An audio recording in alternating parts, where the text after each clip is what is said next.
When you and I were going through our final run-throughs at breakfast, we kept thinking tonight we're going to get to see a couple of good passing offenses. And we're talking about both sides having multiple receivers that can have an impact on this game. It's not just one guy that's going to make all the plays.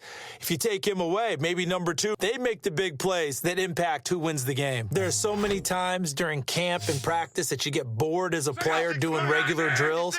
But how about that shed and skate drill right there by the linebacker? You do it each and every day. Get the blocker away and get into the backfield and make a big-time tackle. That's what we just saw. Great, impressive drive going here. And that pickup ensures the drive continues. And not only do you continue the drive, which is demoralizing for the guys on the defensive side of the ball right now, but you make your own defense happy. They're able to get a little more over on the sidelines while this one continues downfield. Talk about zinging something in there. Those gloves, they help with one-handed catches, the fun stuff. Any padding for a rocket like that? One would think so, but I'll guarantee you this. After that throw, his hands will hurt later, not right now in the moment. He's just feeling good about catching it. Yeah, a little stick. That's exactly what happened on that play. When you see a big-time run to the outside, it always comes back to setting the edge, doesn't it? Absolutely, and they were perfect in setting the edge there. And the funny part is, both sides of the ball, the offense has to set the edge so you can get outside. The defense wants to set the edge to control things so they can kick the run back inside. Offense wins there. Well, the field goal attempt was well in hand, but they decided to go for it anyway. Extreme confidence. But I bet the defense is going to remember this one, right? They kind of rubbed their nose in it. They've got the lead. He's a big reason why. Looking sharp so far.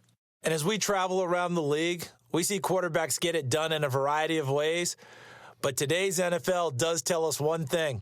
If that guy doesn't play well, their team's not going to win. And right now, he's got his team in the lead. And now they'll look to extend that lead. They were able to force the 3-and-out last time, led to the punt, and then led to a touchdown for their crew. So they'll be looking for a little bit more of that, Charles. Well, I think that they created the spark with the 3-and-out. Gave a little momentum to their offense. Who say, all right, appreciate it, guys. And they took the ball downfield and stuck it in the end zone. And that defense wasn't out there long. They'll be trying to keep it short. And now the ball's loose. Smith loses it. And I believe the Colts have recovered. Yes. Well, he had that one on target. That's half the battle. The other half of the battle, however, is distance. And he nearly had that, too. But it was the crossbar that said otherwise, and that'll deny him a shot at 3. They had a pretty solid first. There's probably always some adjustments that can be made. Usually it's just tightened down on the things we've worked on all week in practice. Everyone thinks adjustments are bringing in something absolutely new. For the most part, it's tweaks or just emphasizing what you've worked on already. And that's what they're planning to do here in the second half. Yeah, they won't be looking to reinvent the wheel. So put another 3 on the board, and all things considered, a good opening drive here to begin the third quarter. It sure was. I think as a head coach, you're happy to come out and put a little drive together, take the 3 points, and build on your lead. Let's just go ahead and go back through that play with his eyes, because he's got to read his keys. Run or pass right off the top. You're probably going to read an offensive lineman to see if he sets up in pass protection, if he fires out for a running play. The next thing is you're going to check and see what the back ends up with the football. Okay, now you got to check and see. Does an offensive lineman come downfield and try and block you? Are you going to try to elude him? Are you going to take him on and hold your spot? What are you going to do? In this case, didn't have to do any of that. The play in front of him and ran clean to the ball carrier and finished off the play.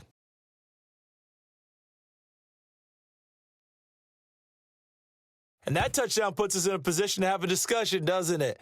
Now it'll be a 2-score game after the conversion. There's no doubt with a 2-score game, they're going to have to onside kick it. We'll just see if they've got a miracle up their sleeve. And you wonder what onside kicks they're going to use and in what sequence if they hope to have a chance to win this game. And there's the touchdown that they needed, so they'll celebrate. But the guys on the sidelines, they've got to stay focused. The onside kick team, they need them to get the ball back. Yeah, part one of the equation done. Now they need to convert and then get that onside kick.